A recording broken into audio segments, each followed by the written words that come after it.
Friday at Le Mans. It means, well, more than one thing. It means a day off for everyone as far as the on-track activities, but it means the parade on Friday afternoon. It's a fabulous atmosphere.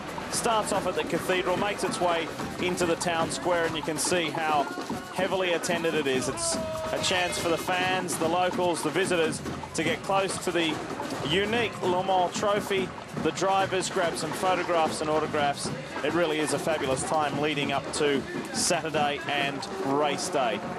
Welcome back, everyone. Speed Channel's live and exclusive coverage continues here at Circuit de la Sarthe. Lee Diffie, Dorsey Schrader, Andrew Marriott and Brian Till with you as the Labra Ferrari is in for servicing once again. Let's talk GT cars and take a look at something interesting on this recent stop from the Spiker Squadron. Dorse? That's Johnny Kane getting a drink tube handed to him, but he's going to have some trouble with it. You see him right there snatching the thing off. Johnny's in there trying to get a drink, and he's going to find out that he can't, they won't hook up for him. He's going to try to throw that tube back out, but it's going to land on the door sill. That being said, when they go to close the door, it's not going to see there. He throws it out. Now he closes the door, but it won't close. They go for assistance. It doesn't close, and he's driving around with the door that's open now. We'll keep a close eye on that. Andrew Marriott is standing by with our GT2 leader.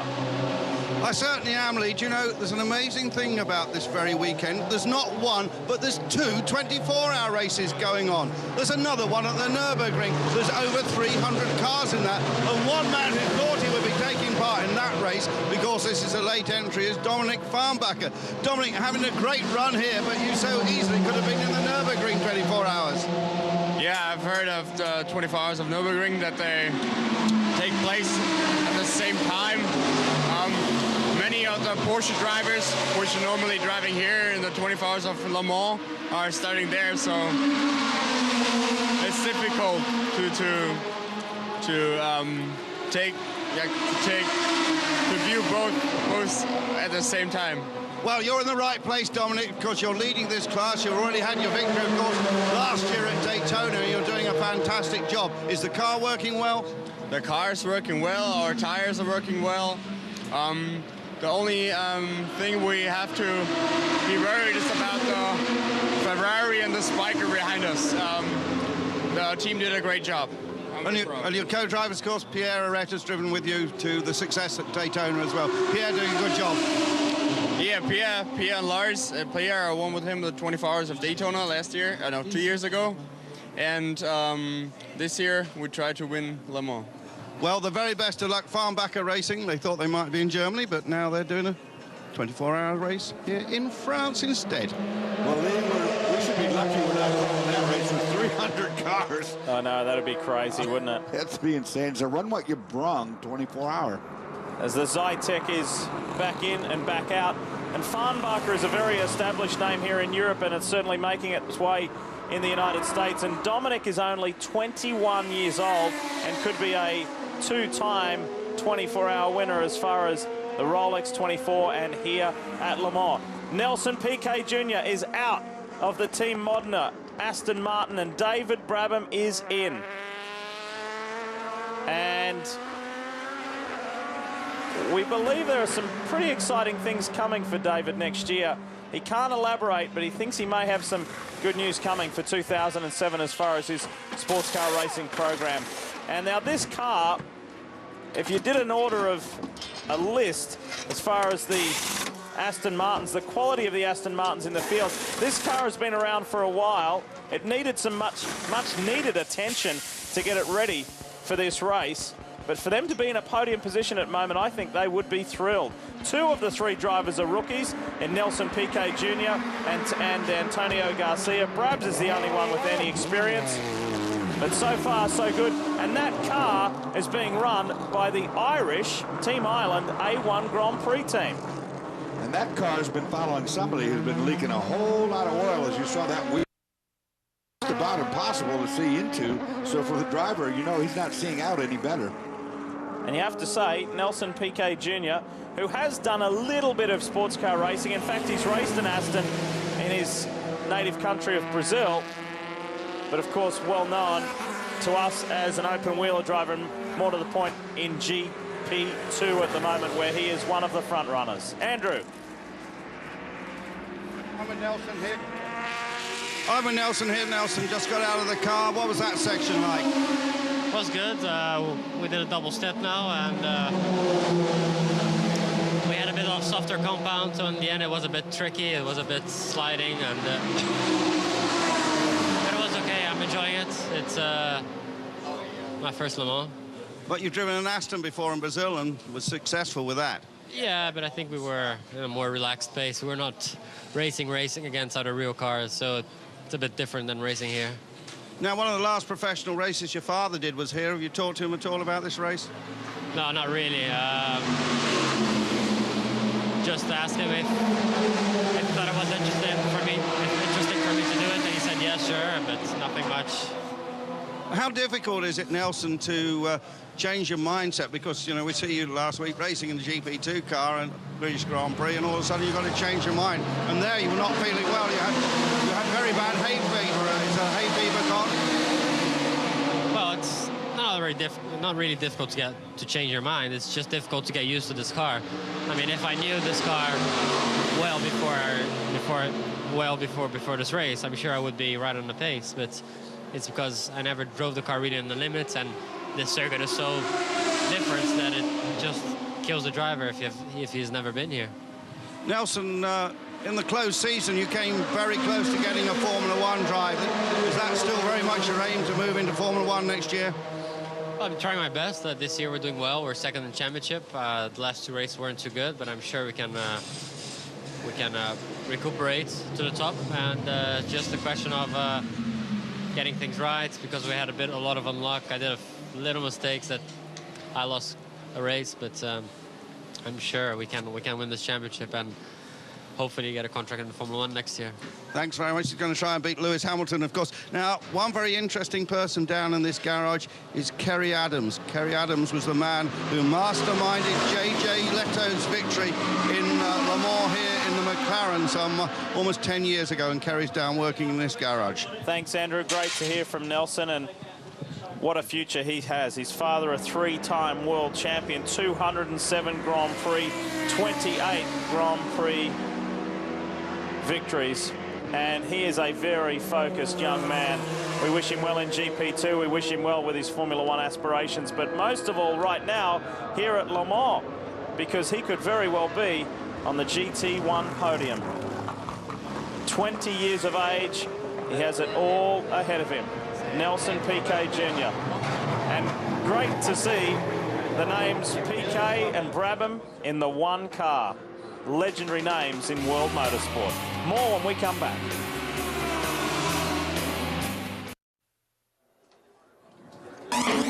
Speed's coverage of the Michelin 24 Hours of Le Mans is brought to you by Porsche. Porsche, there is no substitute. And by Valvoline. Test on the track, trusted on the road. Here it is, the Miracle Motorsports entry. Andy Lally steps from the car, Ian James waiting to step in, and John Macaluso. This has been a very successful run. Mike Guay in the background there on the left running this team for John Macaluso. And these boys had a very fixed game plan before this race started, and that was, we're not going to get caught up in the lead pace. We're just going to keep chipping away, and that's exactly what they've done in their Courage with AER power.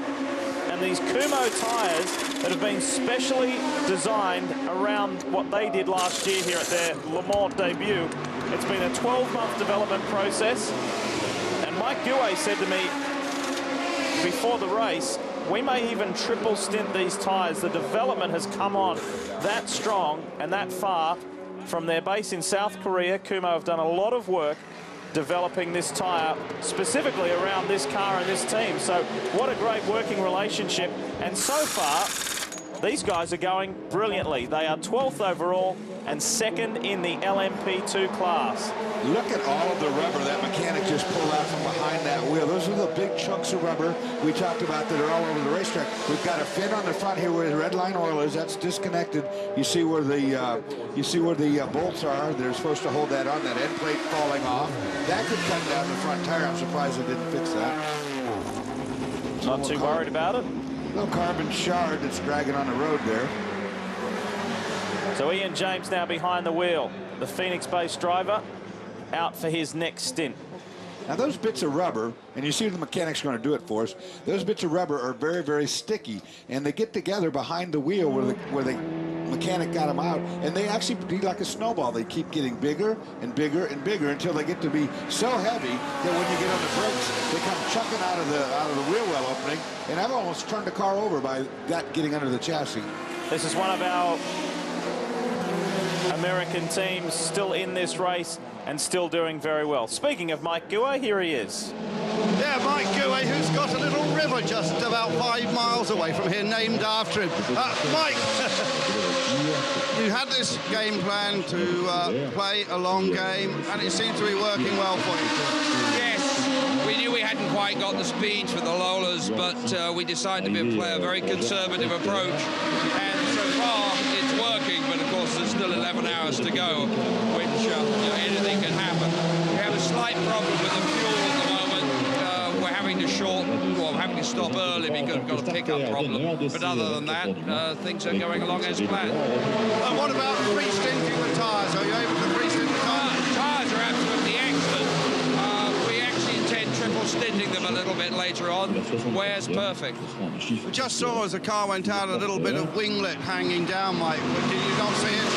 That'll fall off eventually, not worried about it. Okay, there's Mike Guay. A man who's got a river named after him. It's just about 4 miles down the road from here. One of the great things about sports car racing and experienced sports car team managers, they never get too excited or too flustered about things and always keep an eye on reality.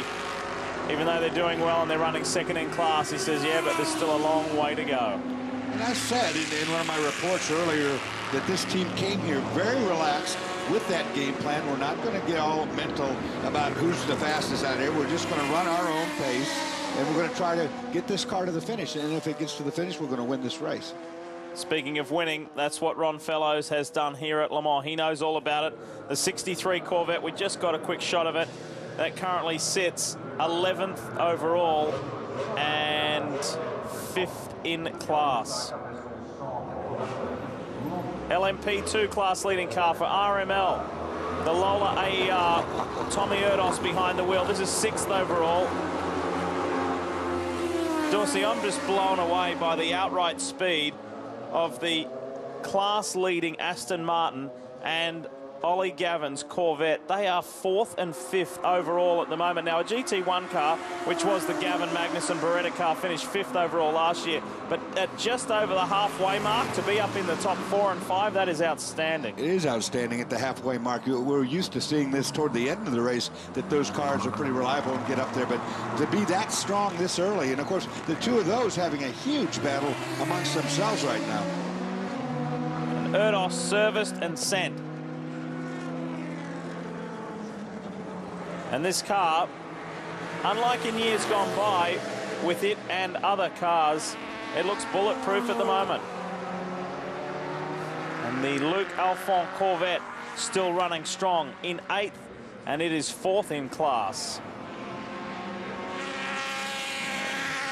Now, if you're just tuning in, welcome. It's 6 in the morning here, local time in Le Mans. You're live with Speed's coverage of the Michelin 24 Hours of Le Mans.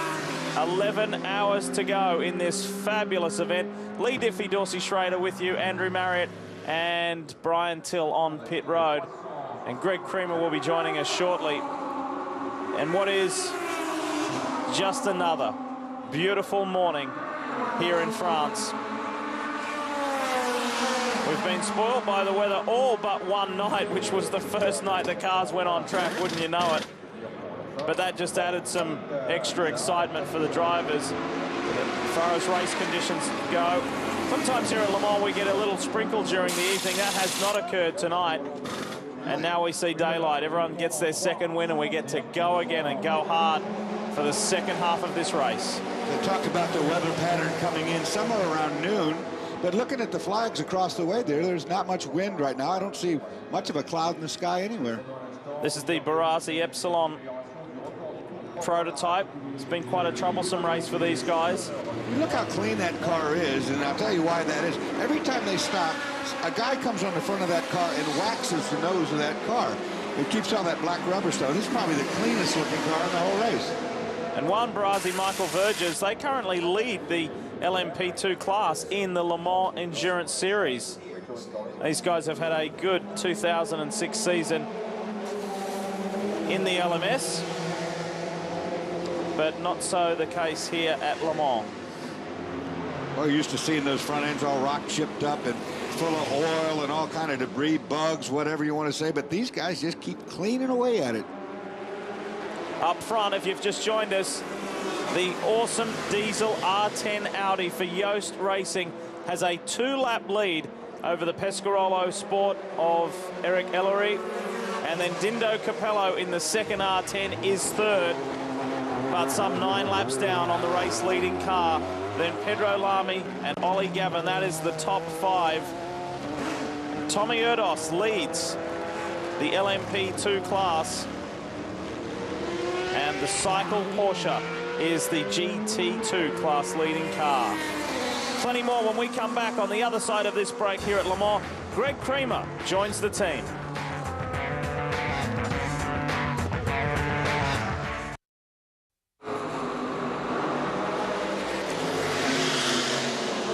Sunrise at the 74th running of the Michelin 24 Hours of Le Mans, a magical moment at a magical track. The Circuit de la Sarthe. There is perhaps no more evocative moment during this race as after a run through a relatively short northern France evening in the summer, the sun coming back up, daylight breaking, the drivers wiping the sleep from their eyes, the crews starting to sit up a bit as well. Everybody ready for now the final 11 hours of this absolutely mystical and magical event.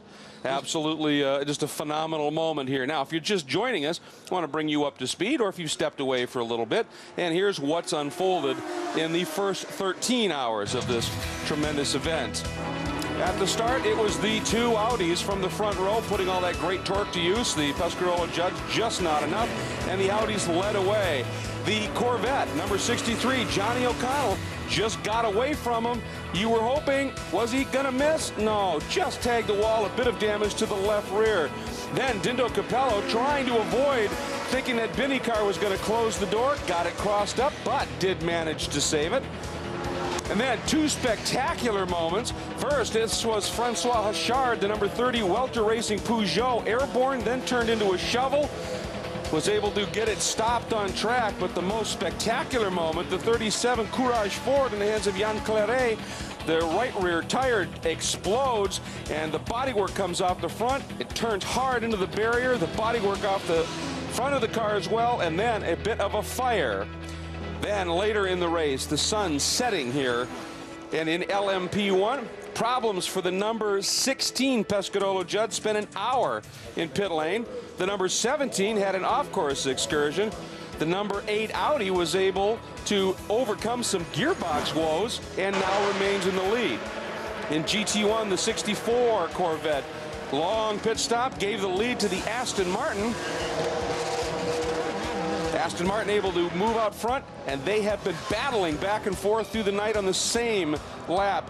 The number 90 Krone Racing Peterson White Lightning car, problems, stuck in the gravel, and that has promoted the number 83 Cycle Machine up into the lead in the LMGT2 category, and in the P2 category, number 25, 6 overall right now, had a very early, apparently minor problem with the boost, Dorsey, and since that time, that car has been absolutely running like clockwork, sits 6 overall, comfortably leading in the P2 category. Thomas Erdos driving that car as we speak, and you're right. The LMP2 class is usually pretty frail. They're fragile little cars because of how lightly they've been built, but not this time. These guys put on a good battle, and it's far from over. Take a look at our Valvoline race reset. The Audis are running first and third. The number 17 Pescarolo Judd sits second. Corvette second and sixth in the GT1 battle. 9 cars out of the race. There are a couple that, let's say, are very iffy, tenuous at best right now, and we'll certainly update you as that unfolds. What happens? One of them, sort of a sad story, the Dome that had been running so strongly, And then Alex Young on board, bit of a problem, and has still been making its way, limping slowly back to the pits. We understand it is still stranded on course. There is a look at the magical Rolex clock here at Le Mans, telling us that we are now under 11 hours to go, but it is a very long 11 hours remaining. Well, Alex Young went off in a big way and somehow managed to break both of the steering arms on the front of the car. So although he did get out of the gravel trap, he could only go to the next corner station before he found out that, hey, this thing don't steer, which is a big problem. Yeah, it's a pretty serious problem. They're fairly convinced that car is done, but it has not officially been, as they say here, abandoned yet. Here's the number 20 Pilbeam. This is the car that gave a bit of a scare to the Audis in the early going when it spun right in between the two cars. Working on that car right now. Looks like the Aston Martin guys getting ready for a scheduled pit stop. Citizen will be getting in. And this is a great battle. I mean, the first place in GT LMP GT1 is running for 4th and 5th overall. And it's early in the race for those guys to be that high up. Yeah, they've really put together, and I mean, it's been a lockstep battle. You take a look at the fastest times turned by those two cars, 0.3 of a second apart for their best times in the race thus far. 3:51.5 for the Aston Martin, 3:51.8 for the Corvettes, but that, oh boy, and I'll tell you, Pedro Lamy just turned that time. Thank you, Kenny. Hadn't noticed that one. That was on the last lap, so Pedro Lamy has just got the hammer down right now. The last lap by Beretta in the 64, 3:57, so that gives you an idea of the pace right now. We're looking here at the number 39. That's the Chamberlain Synergy entry.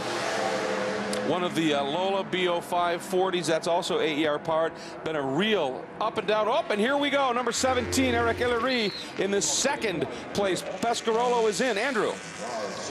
Yes, indeed. This is one of about 29 pit stops they're going to make like this. The fuel is going in. There is a new set of these new taller Michelins developed for the Audi, as we said, waiting for it. And Eric Hillery is staying at the wheel, just talking to his engineer. Eric, of course, will be doing all the testing on the new Peugeot diesel car, which was announced this very weekend. They showed the engine to us. And off goes that very nice, smooth stop. And as I said earlier to Henri Pescarolo, it's so tantalizingly close, and this is very much a David and Goliath battle. Heaven knows what the difference is between the budgets of these two teams, Audi and Pescarolo. I suggest that probably Audi's about 10 times that of the Pescarolo. Andrew, you were talking about the Davids. Here's one of the Goliaths that has just made a quick stop, and it is back out Christensen now behind the wheel and has picked it up. And here's a look at our class-leading LM GT1 category car. Pedro Lamy threw down a very fast lap 1 lap ago, and now we know why. He brought it in, wanted to build the margin up just a little bit, and he is in. And it appears that we may have a driver change in that car as well. And Dorsey, looks like tires. Yeah, they're going to do everything they need to right now. This is where you can run really fast, Greg. The sun is up now that you got your visibility back, but it's still very, very cool. Racetrack's got a lot of heat in it. These new tires are going to be real grippy. Watch the lap times. They're going to really start going down. ProDrive executes to perfection, and it is back on track, and we will step away for just a moment here. We'll update you as everything sorts through the timing and scoring. Stay tuned.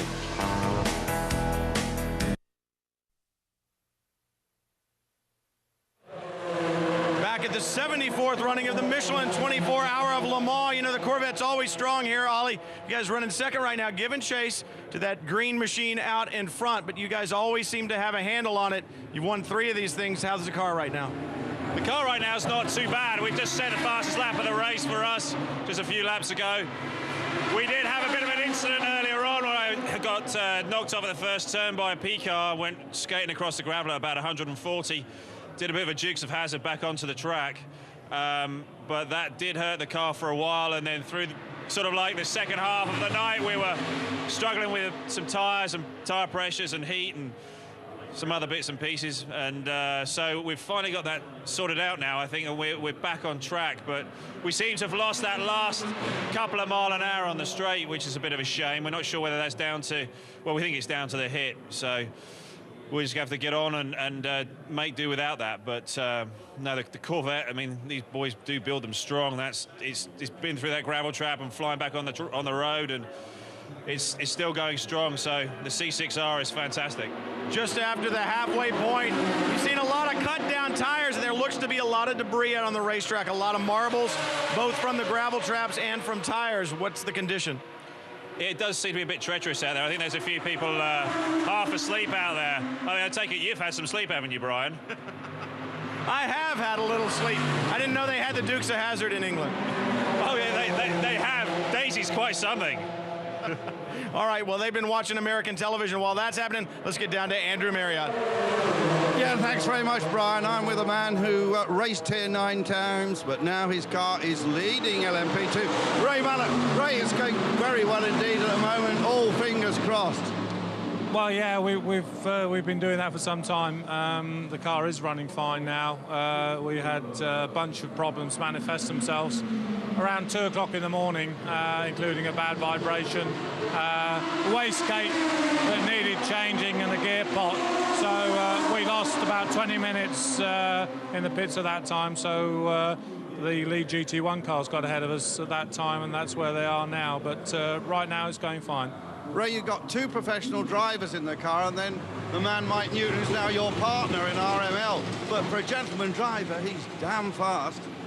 Mike's doing a great job. It's a credit to him to see his lap time so consistent, so near the pace. So he's being a very important and effective part of the team. Now, as well as doing this, you're also running in the World Touring Car Championship, and actually you're running an American-make Chevrolet, and you just had your first victory the other day. Yeah, we did at Brands Hatch at the home track. Allan McNnish did a great job for us, and yeah, that was a bit of a contrast to this. That was very short races in comparison to driving around for 24 hours, but yeah. Ray, great to talk to you, and the best of luck. Let's keep all those fingers crossed. Thanks very much. That's Ray Mallock. A true gentleman, without doubt, and also has put together a very solid team. And boy, you are right, Andrew. Newton has been just absolutely brilliant here thus far in the race, and now turning it over to a driver the quality of Erdos. Things look well indeed as we watch the Chamberlain Synergy number 39. Bit of an up and down event for them as well. Crashes in qualifying and in the pre-test. Good run early in the event, and then struggling a little bit, and it continues down in the pits. And you can see that front panel is off, and they're working deep down in there, Dorsey. It's working in the driver foot box area where the brake pedal, I would assume, is what he's working on. You see, it might be a brake bias or a brake balance situation, but he's down there where the driver's feet are, and of course the driver can't pull his feet back because they don't work that way. So it's a hard place to work. And of course GT cars in as well. Here is the number 73 making a stop. That is that's the Ice Pull Racing team entry. So working there. And there's a look at the Corvette garage. And as we heard in that great interview that Brian did with Ollie Gavin, sometimes as planned, and when you have a Dukes of Hazzard moment, as he put it, well, you have to be able to react to those things. And a little bit earlier, Chris Neville visited with the crew chief for the 63 car, Danny Binks, to find out how they plan for those unexpected moments. The 24 Hours of Le Mans, an endurance race? No, it's a sprint race. And these teams don't prepare for if things go wrong, they prepare for when things go wrong. Dan Binks is the crew chief on the 63 car. Dan, what has Corvette done over the past couple years to spend less time in the garage? Well, we practice all the changes in the shop and also here at Le Mans. Here's a good example. The transmission in Sebring, it took 7 minutes to get it out, roughly 15 minutes to rebuild it. The whole side comes off, and all new gears, put it back in. The rules are you have to use this case, and then roughly 7 minutes back in. Here we have an example of the rear upright. All the toes have been set, all the camber's been set, and we can put that on in about 7 minutes. Also, another example is the nose. They like to run into stuff and, gravel traps and all that messes the nose up. We can change this in 4 minutes, and that used to be a 15-minute change. Just every piece that you can put on has been done. First year Corvette came to Le Mans, they spent an hour and a half in the garage. Last year, it was just minutes. And that's exactly what I was talking about earlier in the show when I talk about preparation for what might happen. And Andrew Marriott is with another Corvette driver. Andrew? I'm with another Corvette driver, with a man who's a huge hero here in France, twice the downhill world skiing champion. This year he won the Dakar Rally for Mitsubishi, and now he's running a Corvette and running with a possible podium. Luc Alphon, as I said, a real hero here in France, and a lot of people supporting you. Yeah, it's great. We have, you know, Never 72. That's the department of the La Sarthe region from Le Mans. We had a good support from the crowd here. Everything till now is going great. We had some little trouble on the last relay, you know, had to stop and go, so I had to start twice in the pit. So it was hard to get the rhythm again. And we had a small contact with the Audi, but nothing too serious. So things are running pretty good for the moment. You know, we passed the night. It's finally Sunday, but it's going to be a long, long Sunday because it's still a long way to go. What about the air conditioning? Is that working okay? Look, I'm pretty all new. It's working great. I can say it's working great. We have like 27, 28 degrees in the car. Till now, everything is working so great. And it's good. You know, they had triple relay for a GT car in the night. Was really cool for the other drivers. And now if it's a warm Sunday, it's going to be good help, you know, till the end. Luke, when you started motor racing after you'd finished your brilliant skiing career, it was just a little bit of a hobby, but it's turned into something really big, and you're the winner of the Dakar Rally this year, and of course in Europe that's absolutely huge. Yeah, it's incredible, but you know, it was just for the pleasure and for the love of speed. You know, when I started car racing, I had the opportunity, because I know I wanted to do something and to have my dose of adrenaline every weekend. And, but finally, it's working great. Winning the Dakar this year was more than a dream, more than expected. Now I'm racing with Mitsubishi and here in Le Mans, it's also a hobby, but then every time we come, we try to do our best. And we have a really good team this year and a good car, and we hope we can be on the podium. And how are the boys next door in Corvette racing treating you? Better and better. I mean, they had a look at the beginning, and then you know, just because we are a full private team, and it's but we have good support, no technical support, everything. When we need something, some small parts, because the C5 C6 are different now, but we have a good help because they know the car, they build the car, so everything is every time it's very convenient with them, and you know, we are climbing in their confidence. So try to be, maybe we can have a C6 for next year. Maybe you can. Luke, obviously with the adrenaline flowing, thanks very much. Well, he talks about his ability for a potential podium. Absolutely. He's only 5 laps back right now of the class-leading Aston Martin, doing very well. 3-time World Cup downhill champion, as a matter of fact. The 2006 Olympic gold medalist, Antoine Deneraz, who came out of nowhere, really, to win that gold medal, lists him as a role model, and it's interesting, Luke lists him as a mentor. He's sort of or as a protege, he's sort of a mentor for him. And there is Vanina Hicks, who's having a bit of a visit with the legendary Luc Alphon. And you heard him talking about adrenaline. There's a reason that team is called Luc Alphon Adventures. And happy Father's Day, everybody. It's past midnight Eastern time. We're into Sunday, and that's Father's Day. Hello, sunshine, come into my life. Hello, sunshine, come into my life.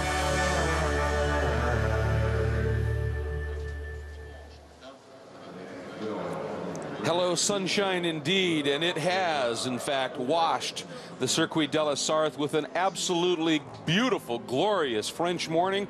We've heard possibilities of rain, no sign of it right now, that's for sure. Clear skies, just gorgeous here, and great to have all of you with us on this Father's Day for this 74th running of the Michelin 24 Hours of Le Mans live right here on Speed. Look there at the number 7 Audi, running 3rd overall right now. Problem is about 9 laps back of their teammates who are leading this. Tom Christensen behind the wheel, and of course lots of speculation for Christensen. Can he get a record 7th overall? Can he get a record 8th or 7th in a row, a record 8th overall? Not looking too good right now, but Dorsey, we still have the better part of 11 hours to go, so things happen here. Long way to go, and this is when the campers wake up and see how truly ugly things got last night. There's a lot of campers here. I mean, half the field is covered with tents and so forth, and I drove through there this morning about a couple hours ago, and it didn't look too good. No. I mean, at 3 o'clock at night here, this place is absolutely alive. At 4 o'clock, as you said, everybody has finally said enough, and they do make a party of it, and they head out. And they head away. But you take a look here, obviously the crews who are on duty and on call all night, still trying to steal just a little bit of some time right now. So this is the Audi pit, and obviously they have had some adventures here as things have gone on at this stage. And looking at our host feed right now, you can see they're giving us some updates on various categories. And you can see it's Audi Pescarolo Audi up front overall. And in GT1, that Aston Martin Corvette battle is stellar. And the number 62 Aston Martin, which is a bit of a surprise considering it really hasn't been on the pace that much, has been very, very reliable, just clicking off the laps and running very strongly at this stage. Good look there at Stefan Sarrazin. There's Mr. Christensen making his way out of the pits. World feed giving us some interesting moments. Clearing a little crick of the neck right there when you're lulled over. The number 16 Pescarolo again this is coming from our world feed, just some moments. And there is the number 2 Essex Racing Zytec Engineering entry of Nielsen, Elgard, and Anderson. Been in the pits for a little while. They had made their way back onto the first page of 3 on the scoring monitor after dropping off 16th overall at this stage, and had a little bit of a longish stop, but are back out now, and they're just trying to stay with it, work their way back up into the order. Such a long way to go. This race again started much later than we've ever had one start before, is not to step on the world feeds. Well, as we watch this car, we want to go back a little bit. Obviously, the diesel Audis, the R10 TDIs, they felt the need for speed, and it started right here on speed at Sebring this year. And it was interesting because the number 2 had a tremendous qualifying run, but ended up starting from pit lane because of a problem in the morning warm-up. And there you see McNish heading out, a unbelievable qualifying lap, but a little bit later on, the number 1 in the hands of Frank Biela had a spin, sort of surprised everybody at that point. Then it headed to the tent behind the pit wall. Really, he retired on lap 117 with an overheated engine. The number 2, however, just continued running. Only a couple of unscheduled stops were to change the fuel filter and to tighten a couple of loose wheel nuts. And of course, you saw them cover up the lens there, and the number 1 didn't want to give away anything. And late in the race, it was Christensen gets in and was able to pull off a win. Another remarkable achievement by Christensen, and he ends up with a win by 4 laps there. Just phenomenal stuff. And there's a look at the Rolex clock and some of the great shots right here. The Intersport Lowland pit lane. Some crew members still trying to grab what they can for naps, and we're going to step away for just a moment. But please, do come back.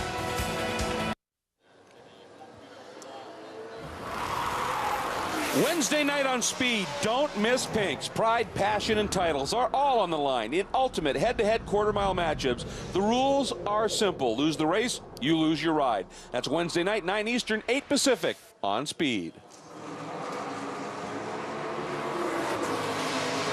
Welcome back to Le Mans, the ACO, the Automobile Club de l'Ouest. That's the organizing body here, and we've been talking about sticky gumball cool night tires. Dorsey, that's pickup. They picked up everything they could, you know. We got all the rocks from there.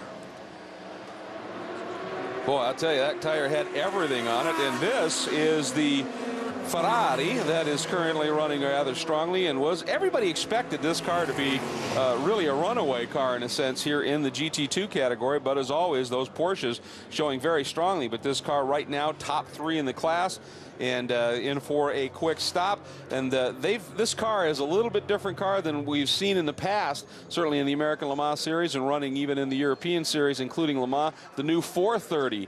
And let's go down to Brian Till, who's there. Greg, the car running very strong. Andrew Kirkcaldy will stand behind the wheel for the third time. It will be a triple stint for him. He's going to take fuel and Michelin tires. They do have a problem. They've got a severe vibration in the brake pedal. They think that perhaps one of the brake pads is lodged at somewhat of an angle, and every time they go to the brake pedal, the pedal pulsates very aggressively underneath the driver's foot. Doesn't seem like much, but what it does is it eventually causes that leg to cramp. So they've had some issues for the drivers. Kirkcaldy will stay in for his third stint, as I said, but every time one of those guys is getting out of the car, very, very sore. Well, they obviously, that is setting them back. I mean, keep in mind in the test day, Kirkcaldy was 2 seconds faster than anybody else in the class, and that second fast car was in the hands of last year's winner, Mark Lieb. So this car, the Ferrari, obviously a lot of potential, just struggling a little bit right now. This is the number 93 Team Taizan Advan Porsche, running in the GT2 category, has made a stop.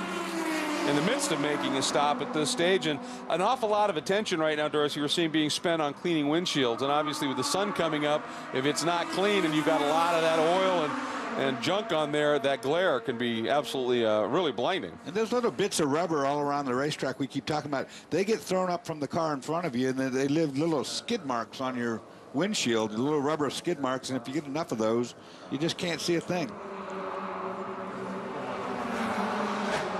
And here's a look at the Celine. And this car earlier in the evening in this race was up into the top 3 in class. It has slipped a little bit, and right now it is Christian Fittipaldi behind the wheel who is bringing that car in. They had, whoa, right across the nose, but obviously Christian was ready for it.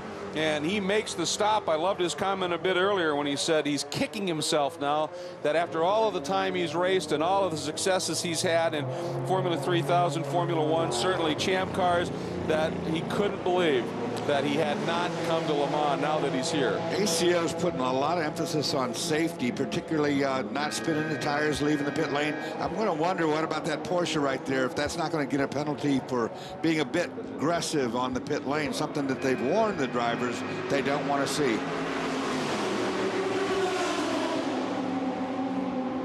It's really hard not to spin the tires when you leave pit lane, particularly if they don't change the tire to a sticker, because they it wants to stall the car because there's so much grip in the old tires that are warm, you know.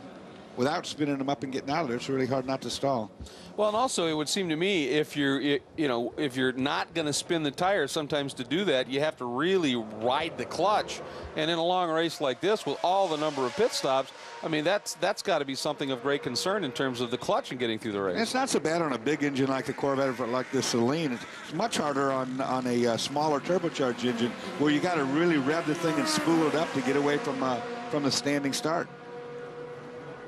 This is a look at the number 50 Alarbra competition Ferrari 550 Maranello. Absolutely gorgeous car. Gabriel Gardel, Patrick Bornhauser, and Jean-Luc Blanchemin behind the wheel. Another quick stop. Car back out. At this stage of the race, unless obviously you're dealing with some sort of problem, you're just focusing on getting the stops done and just turning the laps, doing whatever you can. Because there's so much time left at this stage, even though you may be a few laps back and not necessarily right at the sharp end of your class, one problem by anybody up in front of you, and you can head on by it.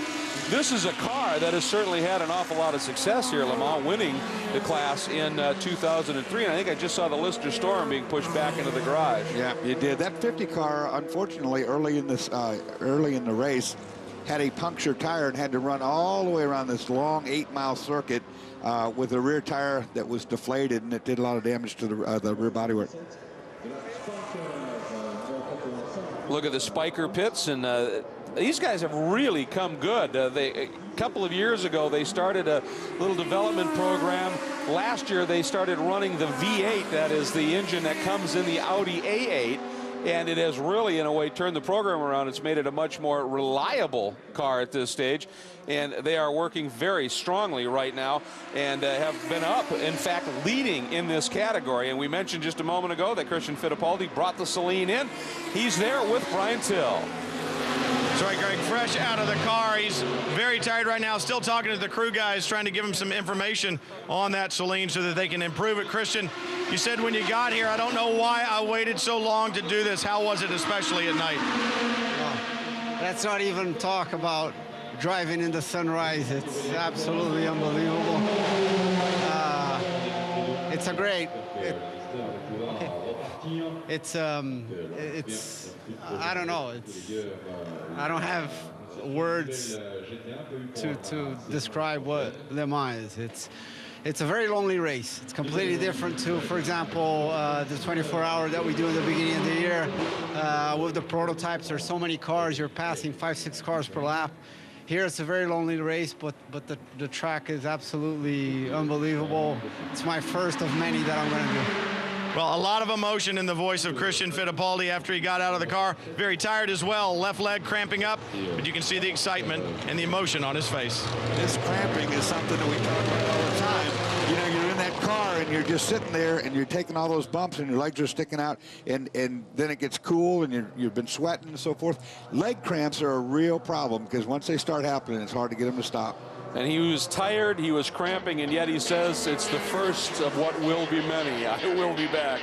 And we're going to show you the top 15 overall here at Le Mans. As you can see, we have just about 10 hours and 13 minutes remaining. We certainly hope you will stay with us, as we're going to be with you all the way to the end, live right here on Speed. Welcome back to Le Mans. You're looking at the lone remaining Panos that is existing in the race at this time. It is the Team LNT entry, and I believe Andrew Marriott is there. Yes, indeed, I am there, and Richard Dean has just climbed out of the car. The 77 Panos, of course, was an early retirement here with fuel feed problems, but the British-owned car is still going well. Lawrence Tomlinson owns this team and also owns the little Ginetta car company. They have their own race series. He has just climbed the car, but Richard's with me. Richard, long stint there and you're working hard. Yes, it's a little bit cooler. At least that makes it easier. But it's still hard. And yeah, it was a long stint. 2 hours, 25 minutes, something like that. So the car's going quite well. You had some issues early on. What were the problems earlier on? We had a bent track rod, rear track rod, while I was in the car.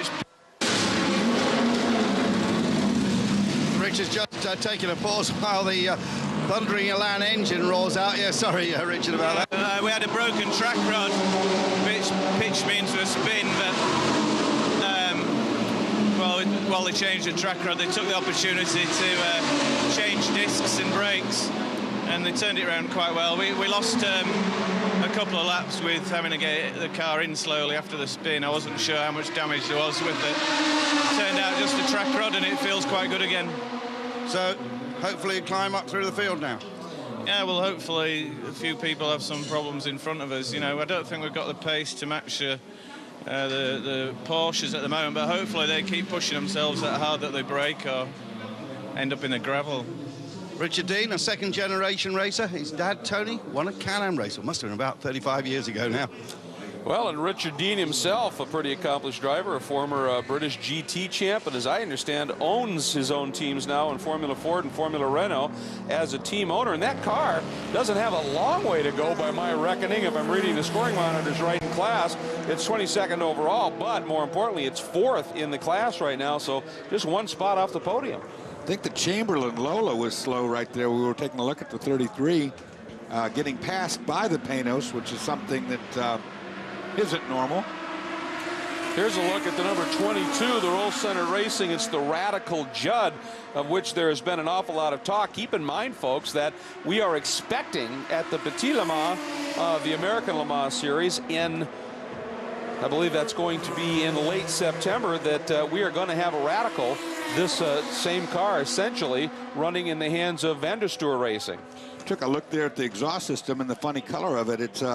It's actually a coating. It's a plasma sprayed ceramic coating which puts in a thermal barrier against heat. Now this car uses it a lot. It's Zerkatech coatings, and what it was done originally was developed for nuclear reactors to contain the heat in a nuclear reactor. Well, in the case of the Radical, they use the same process sprayed on to protect the engine bay, the carbon fiber and so forth, around the headers from delaminating that carbon fiber because of the heat of the engine and so forth. It also keeps heat out of the gearbox area from the headers and out of the engine from the headers. So pretty high-tech stuff going on over at Radical. Well, it's a very trick kit, and of course we've seen the Radical running different Radicals in SCCA Club Racing. They have their own Pro Series in the United States and certainly over here in Europe, but this is the first time we've had an entry into the big leagues, if you will.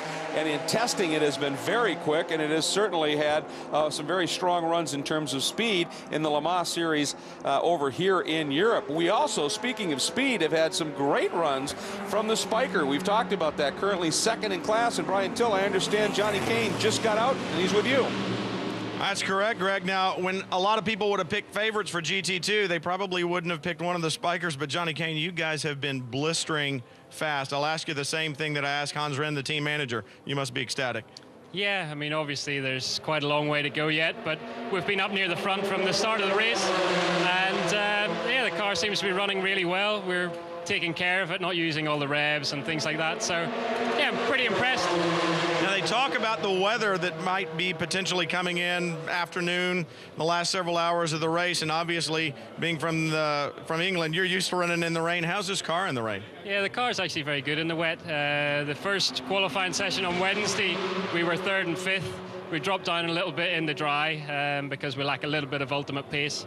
But I have no dramas with the wet. You know, if it wants to rain, it's going to rain, and you just have to cope with it, and I think we'll cope pretty well.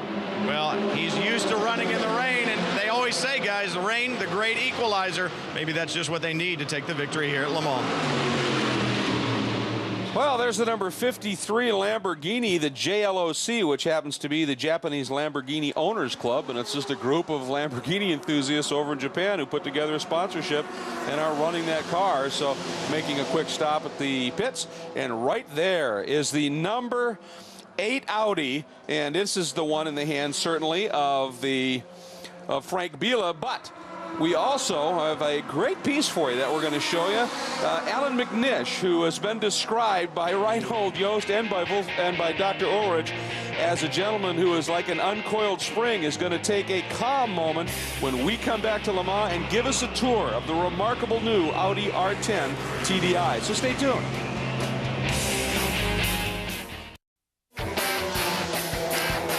Welcome back to the 74th running of the Michelin 24 Hours of Le Mans at the glorious Circuit de la Sarthe in Le Mans, France. I'm Greg Kramer, joined by Dorsey Schrader in the booth. Great to have all of you with us. Brian Till and Andrew Marriott working pit lane and doing a marvelous job as always. And we should just about right now be ticking midnight in the Midwest back in the States. Great to have all of you with us. Here's our Valvoline race reset. And right now, it is the number 8 Audi continuing to lead, 220 laps complete, the 17 Pescarolo Judd. You can see 2 laps down, so well within striking distance should any problems crop up. 3rd overall is the number 7 Audi, a few laps back, 7 behind the Pescarolo, and a remarkable 4th overall right now is the class-leading LM GT1 category, the 009 Aston Martin, currently in the hands of Stefan Sarrazin. For all of you fathers who have the cooler next to you and the pillows and blankets in the recliner in the Midwest, great to have you with us on this Father's Day. Well, we talked a little bit as we went to the break about Allan McNnish, who, of course, has been a fellow commentator here, and we had him give us a tour of this remarkable new Audi R8 TDI. Take a look, or R10 TDI. Take a look. Hello, my name's Allan McNnish, and this is my new car, the Audi R10 TDI. The car's very different. We've talked about the diesel a little bit already, but with the new regulations, they've got a different splitter system. It has to be raised here. That means the car is a little bit smoother to drive in the high-speed corners. But also, as you can see, it's very much like a Formula One car. Leading up from the nose, it goes into something that I have to say is such technical little details, but those small details mean that we're able to achieve the 1st and 2nd grid positions for this race. We come back. The airflow is very sweet and smooth all the way around.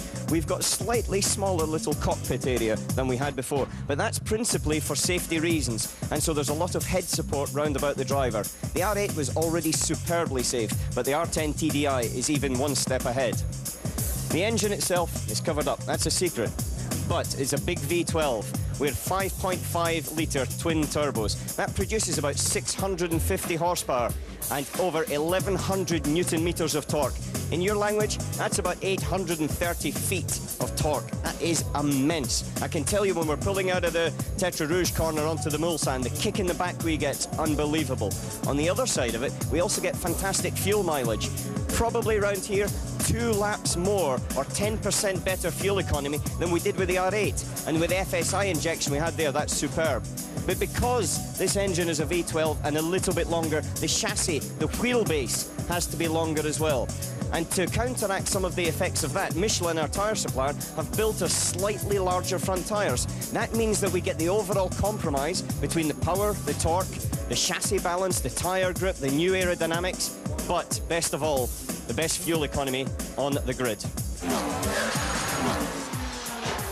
And right now, that car is, the Audi is leading the Pescarollos, which to some people's mind was a little bit of a surprise, but nobody really knew. It's a pit stop here for the 16 entry, who has had some certain, without doubt, speed, but has fallen off the pace just a little bit due to some problems, running 14th overall right now. Talked about the R8 and, of course, a tremendous rate of achievement and pedigree that car established. Not a lot of drivers have had the chance, the honor, if you will, to even drive the R8, and only one American, and you're it. And that had to be amazing. But what about this new car? Well, the new car, you can bet, is better than the R8 was, and the R8 was the best sports car ever built, so go figure. I mean, the amazing thing is not only does it have the speed, but also that fuel mileage. 2 laps around here, some 16 miles further than all the cars it's running against, and it's able to do that at a faster pace, yet it's going to be a very hard car to beat. And I think it's just amazing that they had to, because of the extra weight and length of the car and the weight of the engine, Michelin had to come up with a wider tire, and it's just really a partnership package. Watching here, speaking of Michelin's, a new set going on, the number 64 CompuWare Corvette in this immense battle for the GT1 lead, 4th and 5th overall, the 009 and this car, the 64. And the fans here love that pit stop. They just gather around these Corvette boys to see that orchestrated pit stop like that, and they cheer them every time they do it. A really neat deal. I mean, they practice doing these pit stops, and it is a piece of work. It's very entertaining to watch. Yeah, and even during the Friday, when they just fire the car up in the pit walk, everybody just would crowd around it. That is a popular car. And we understand, Brian Till, you've got an update on the car that's running 3rd in GT2. Greg, they were running 3rd in GT2. They may still be there, but not for long. Andrew Kirkcaldy brought the car in on that last stop, and they changed the left rear. Several of the locator pins on the hub broke off and fell on the ground, so they were concerned that they only had a couple of those locator pins left. Those pins make sure that the wheel aligns with the hub properly, so they were going to bring him in, change it, and make sure that everything was okay. But once they got him in, they could not get the wheel nut off, similar to what we saw in the Ferrari 430 at Sebring. Right now, they have him back in the garage. They're actually spraying that left rear hub assembly with the fire extinguisher, trying to chill it down enough so that they can get the wheel nut off. But at this point in time, to no avail.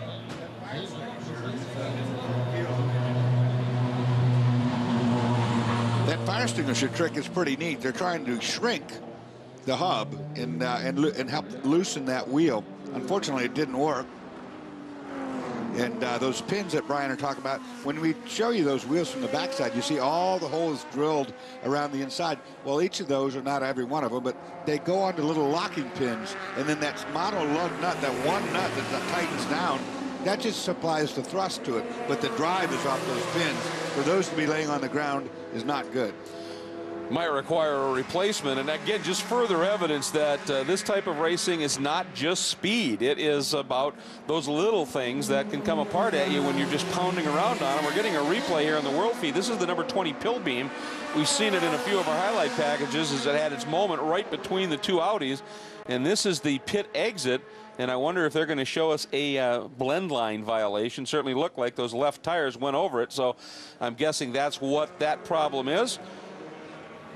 And here is a look. Here's the gun. This is that same car we're talking about, and they're still fighting with it, Dorsey. There's the mono lug, just one big lug right there. It's a center post, and it pushes it back up onto these little drive pins, but that one's locked solidly in place. So for all its speed and up back to third in class, this car is struggling and falling back down the order. We'll be back. A very focused young man. We wish him well in GP2. We wish him well with his Formula One aspirations. But most of all right now here at Le Mans, because he could very well be on the GT1 podium. 20 years of age. He has it all ahead of him. Nelson Piquet Jr. And great to see the names Piquet and Brabham in the one car. Legendary names in world motorsport. More when we come back.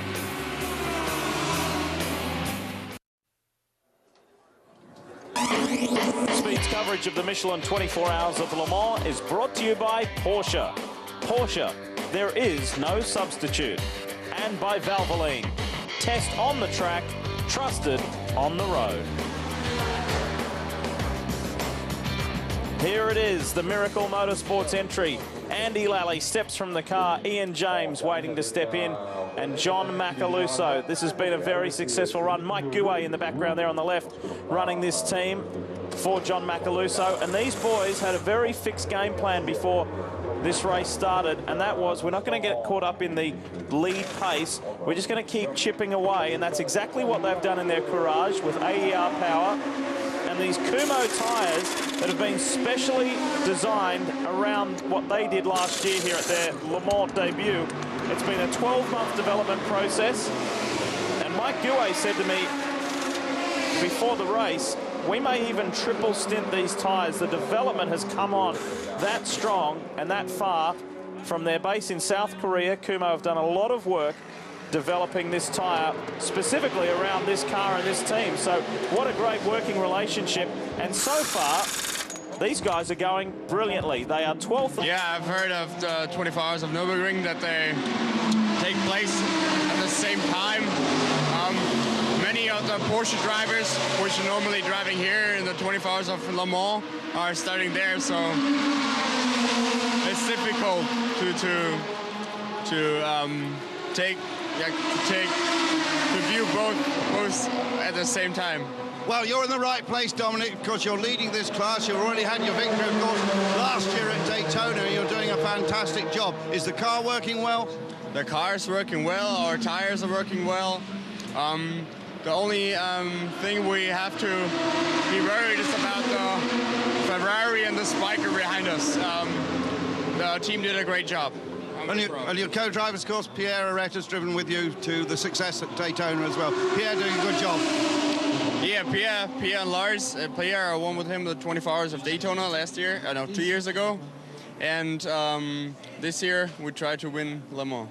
Well, the very best of luck, Farnbacher Racing. They thought they might be in Germany, but now they're doing a 24-hour race here in France instead. Well, we should be lucky we're not running that race with 300 cars. Oh, no, that'd be crazy, wouldn't it? That'd be insane. So run what you brung, 24-hour. As the Zytek is back in and back out.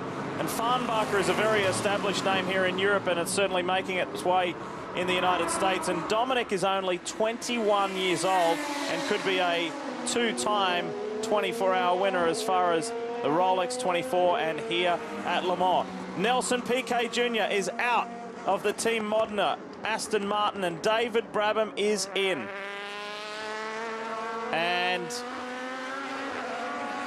we believe there are some pretty exciting things coming for David next year. He can't elaborate, but he thinks he may have some good news coming for 2007 as far as his sports car racing program. And now this car, if you did an order of a list as far as the Aston Martins, the quality of the Aston Martins in the field, this car has been around for a while. It needed some much needed attention to get it ready for this race. But for them to be in a podium position at the moment, I think they would be thrilled. Two of the three drivers are rookies, in Nelson Piquet Jr. and Antonio Garcia. Brabs is the only one with any experience. But so far, so good. And that car is being run by the Irish Team Ireland A1 Grand Prix team. And that car has been following somebody who's been leaking a whole lot of oil, as you saw that wheel. It's about impossible to see into. So for the driver, you know he's not seeing out any better.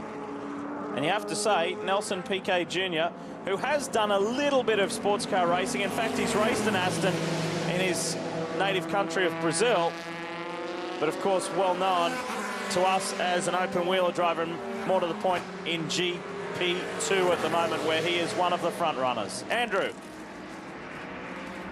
Ivan Nelson here. Ivan Nelson here. Nelson just got out of the car. What was that section like? It was good. We did a double step now, and we had a bit of softer compound, so in the end it was a bit tricky. It was a bit sliding, and but it was okay. I'm enjoying it. It's my first Le Mans. But you've driven an Aston before in Brazil and was successful with that. Yeah, but I think we were in a more relaxed pace. We were not racing against other real cars, so it's a bit different than racing here. Now, one of the last professional races your father did was here. Have you talked to him at all?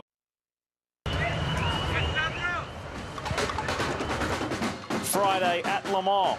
It means, well, more than one thing. It means a day off for everyone as far as the on-track activities, but it means the parade on Friday afternoon. It's a fabulous atmosphere. Starts off at the cathedral, makes its way into the town square, and you can see how heavily attended it is. It's a chance for the fans, the locals, the visitors to get close to the unique Le Mans trophy.